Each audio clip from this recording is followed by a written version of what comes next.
The River and the Unbroken Stone. The Great River remembers the ships. Before the iron chains of the Belgian king, there were the smaller, sharper chains, the whispers of Pretoria and the silent boats moving east, dragging the gold of 1,000 lives from the heartland. The air grew thick with a silence bought with blood. The rubber vine wrapped around the land like a python, squeezing. The king's ledger kept a chilling count, where every drop of sap was priced at the amputation of a hand, a name erased, a future stolen. The land fought for its breath, a brief, fragile freedom, and then the fever returned.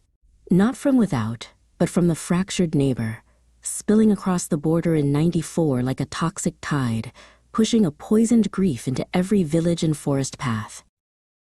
The names shifted, militia, rebel, army, but the fear remained the same, the fear of the boot on the neck of the young. The world looked away, calling it a, quote, conflict, while the children of the Copper Belt saw their motherland become a chessboard. The Mandela left, but the war stayed.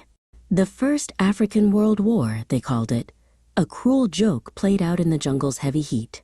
9 nations, a brutal ballet of greed over cobalt and gold, paid for by the lives of millions. Every day, Luamba walked the memory. She saw the ghost limbs in the trees, heard the phantom screams in the wind. To live here was not to forget, but to learn to carry the weight of the dead with every step taken towards the sunrise. Yet, the river flows. The Congo, a life vein too strong to be severed.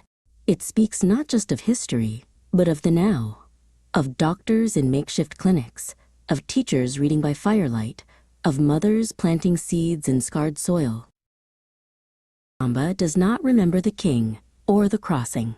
He remembers the quiet mornings when the guns were silent, and the hopeful voice of Luamba, who taught him the names of the stars and the names of the stolen minerals.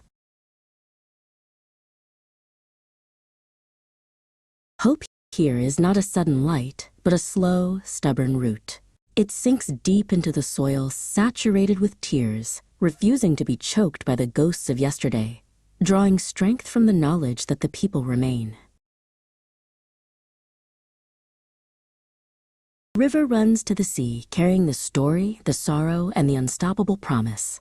The Congo is weary, but the heart of the land will not break. The world must turn its gaze and finally see the resilience in the memory.